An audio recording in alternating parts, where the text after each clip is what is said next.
Your tax dollars were supposed to buy pencils and notebooks. Instead, they bought vacations and flat-screen TVs. The corruption is so brazen and so massive that even hardened investigators cannot believe what they're finding. But the stolen money is only the tip of the iceberg.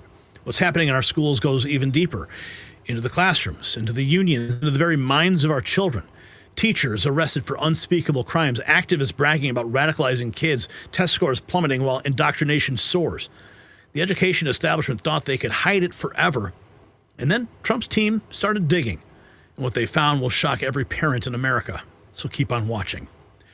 And while corrupt administrators steal millions meant for your kids' education, parents need to focus on what they can control, including their own health, to stay strong for the fight ahead.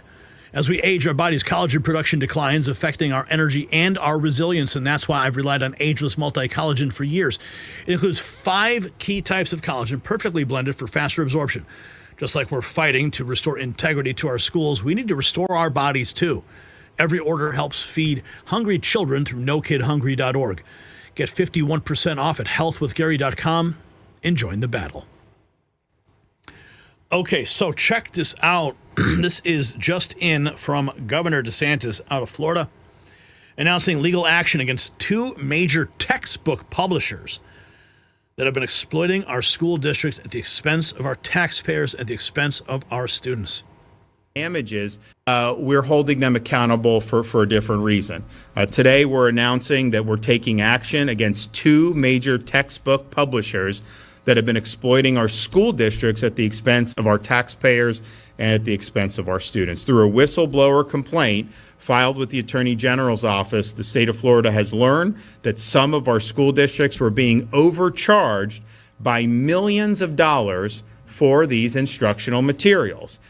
Florida Attorney General James Uthmeyer took immediate action, and he has led the state filing a lawsuit against McGraw-Hill and Savis Learning for violating state law and taking away valuable resources from Florida schools.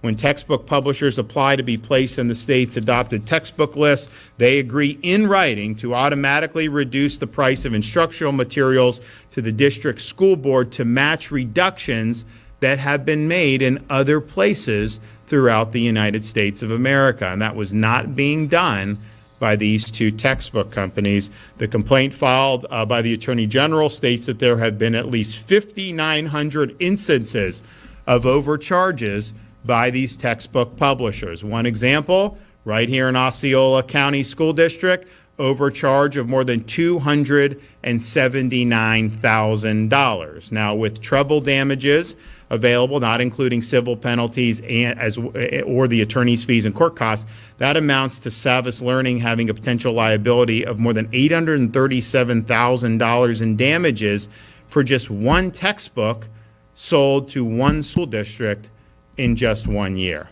Another example is 1 book title that was sold at a discount to Miami-Dade Public Schools, but sold at higher prices in 9 other Florida school districts. The aggregate overcharge totals more than $250,000. So this is a clear indication that Florida law was not being followed by either McGraw-Hill or Savis Learning. The civil penalties for this alleged textbook fraud could amount to between $37.5 million and $60.5 million between the 2 publishers. And so this is something that's significant. It's something that those resources should be going to the school districts, to the teachers, and doing ways that are going to be productive, not to pad the profits of textbook companies who are not following the letter of the law. So I want to thank the Attorney General for being on. Oh, my goodness. Today in St. Cloud, I announced Florida's filed a major lawsuit against textbook publishers McGraw-Hill and Savis Learning for overcharging school districts. And we have this: millions of Arizona taxpayer dollars meant for scholarships and school items spent by parents on luxury items after Superintendent of Public Instruction reportedly directed the program to approve all grant requests under $2,000 without any questions. Holy cow. This education. An exclusive investigation now on what your tax dollars are buying for home and private school families using those empowerment scholarships. It's hard to believe, but education tax dollars have been used for Kenmore appliances, luxury resorts, and even diamond rings. The I-Team's Craig Harris has been investigating this education experiment, and he's here with the details. What'd you find, Craig? Hey, Mark and Troy, good evening. We've told you earlier this month that State Schools Chief Tom Horn was approving all education voucher spending dollars under $2,000, no question asked. There have been over 1 million empowerment scholarship requests since last November, totaling $124 million. Through a public records request, we have the details of what you bought for ESA families. State Schools Chief Tom Horn, since last November, directed his staff to automatically approve all ESA requests under $2,000 because of a massive backlog. The 12 News I-Team obtained those purchases, all $1.2 million, through a public records request. We found tens of thousands of dollars in unallowable purchases. They include over 200 Apple iPhones, over 50 smart big screen TVs, luxury clothing, lingerie, corsets and maternity wear, gift cards, airline tickets, resorts, gasoline purchases, Omaha steaks, and even dog food. 12 News also found nearly $2,000 in payments went for a purse, a person named me, Jamie the tutor. Horn told 12 News his staff will eventually catch the misspending. Most people are honest, and they request reasonable things. The unreasonable ones are about 1%, and we recover them afterwards. So there's no thing where people can just get away with murder on things under $2,000. Well, that's interesting because I wanted to talk to you about that because we found some pretty curious things on there ourselves. We showed Horn several of the questionable purchases we found, including women's clothing and Broadway shows. We also found roughly $3 million in purchases from Costco, Amazon, and Best Buy. There was no description of what was purchased. An exclusive investigation now on what your tax dollars... Oh, my goodness. Wow. Arizona's getting screwed. Here we have a socialist high school teacher urging earlier radicalization of students. What? Madison Teachers I'm Tina. I'm from Madison, Wisconsin. Lifetime Madison, Wisconsin. Member of the Teaching Assistants Association, which is an AFT. I'm also a lead steward in the Madison Teachers Incorporated because I left higher education and work in a high school now. So everyone who raised your hand and said that you got radicalized in college, imagine you got radicalized 4 years earlier. Okay? There's a dialectic between these organizations, but there are some major differences. High schools are a cross-section of our community. So when we look around higher ed and we're like, why is everyone so white and rich here? Look at the public schools.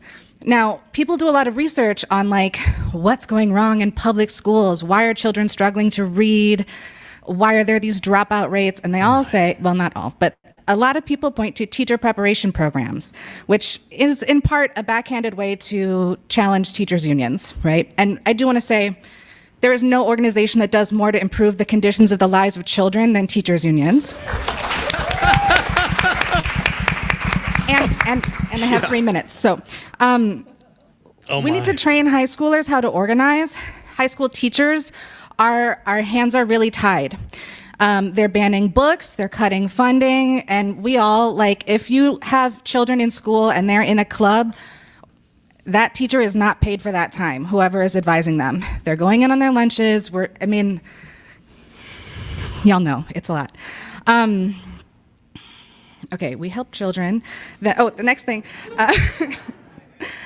Basically, I used to, when I was a graduate student organizer, I was always saying we need to organize undergraduates to join in this struggle because we're students and workers. And now I just want to say, because I think a lot of people here are in higher ed, like, work with the high schools, connect with the teachers unions, connect with your kids' teachers, give them, I'm gonna be honest, give us money. Like on Teacher Appreciation Day, send a gift card to your high school teachers. Elementary school teachers get it, high school don't. Or like, whatever, just offer material support whenever you can. Show up at their protests, like send an email and say that you support them, because school boards listen to families. Follow your school board of the local public schools, follow them on social media, go to those meetings if you can, but like small policy changes will transform your city.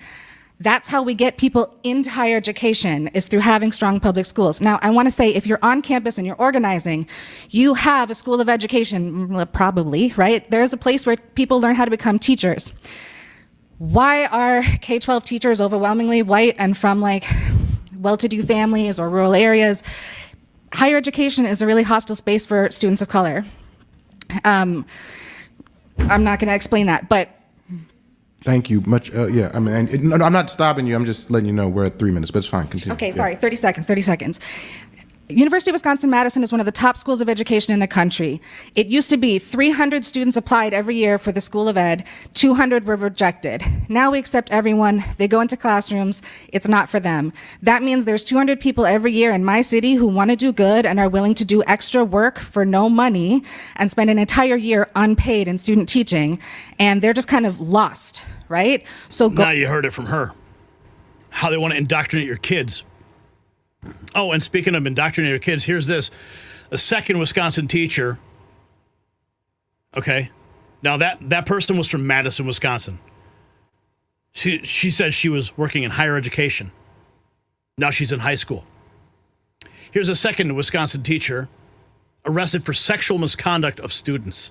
This is just 24 hours ago.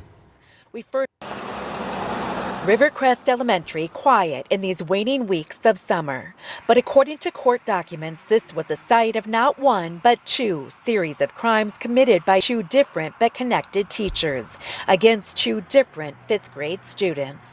We first learned about allegations against then 24-year-old Madison Bergman last year after she was charged with 10 felonies related to what she allegedly described in text messages as, quote, making out and touching one of her fifth grade students. Last May, Bergman and fellow teacher Abigail Faust both resigned from the school while Bergman's case unfolded. Now the 24-year-old Faust faces 4 counts of her own.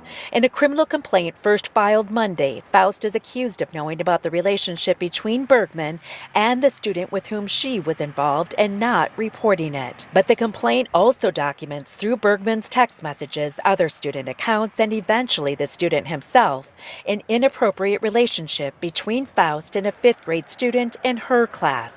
At one point, the student, now 12 years old, told a Hudson police detective, quote, after school that day and after all the other students had left, Faust pushed victim 2 up against the wall and kissed him on the cheek. Victim 2 stated that it made him feel uncomfortable and scared. The complaint also notes, quote, when asked about how he feels about Ms. Faust, he stated that he never wants to see her again. Oh my Rivercrest. Yeah, these are the people teaching your kids. Let's take a listen here.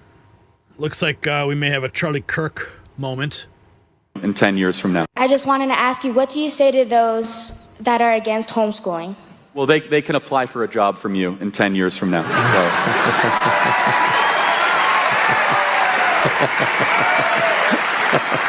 That's awesome. You're going to be more polite, smarter, wiser, happier, more direction, more purpose, less corrupted, more understanding, more battle ready, better prepared, less confused. More biblical, more grounded, more Christ-like.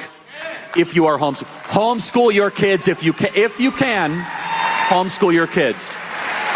If they're scorning you or they're saying bad things to you, blessed are you who are persecuted in my name. It says James 1:5. So I'm a big fan of homeschooling. By the way, it used to be the homeschool kids were quote unquote weird. No. The homeschool kids are wise. The homeschool kids.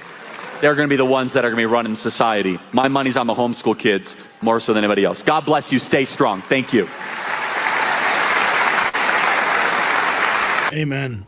Amen, man. Yeah, if you can, homeschool your kids, because otherwise they're going to be indoctrinated by lunatics like this who dream of radicalizing your kids earlier than when they reach college age.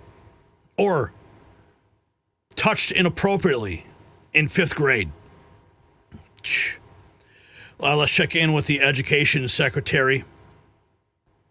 What we're hearing from parents, not only from Oklahoma, but from across the country, is to make sure that we are focusing on education. When Donald Trump took office and the Nation Report Card scores came out, and we saw, what was happening, not only the comparison of where we were on a global basis, but where our states were within our country. The president told me he not only was embarrassed, but he was angry by that, and he wanted to focus on making sure that education was a top priority. And the best way to do that was to get it back to the states, where he believes, as I do, the best education is the one closest to the child, and for parents and for teachers and school superintendents and governors to be the ones who are in charge of that education process. And so that's the path we're on. What we're hearing, as you know, the Department of Education now being completely dismantled. If you got value from this report, tap subscribe. My final thought is next. So this is the education cartel exposed. Millions in Arizona taxpayer money meant for pencils, books, and supplies vanished into luxury purchases because one corrupt superintendent ordered every request under $2,000 approved.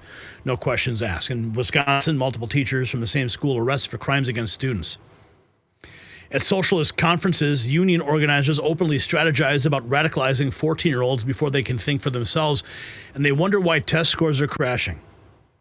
Trump's education secretary nailed it. When the nation's report card came out, the president wasn't just embarrassed, he was angry. His solution, rip power from D.C. bureaucrats and return it to states and parents. That is what real reform looks like. Not more money for corruption, not more power for predators, local control, parental rights, and actual education. So here's the question. Should teachers' unions be banned from political activities? Drop a yes or a no. And if you like what you see here and you want to support us, hit shop.nextnewsnetwork.com where you can trigger a liberal today.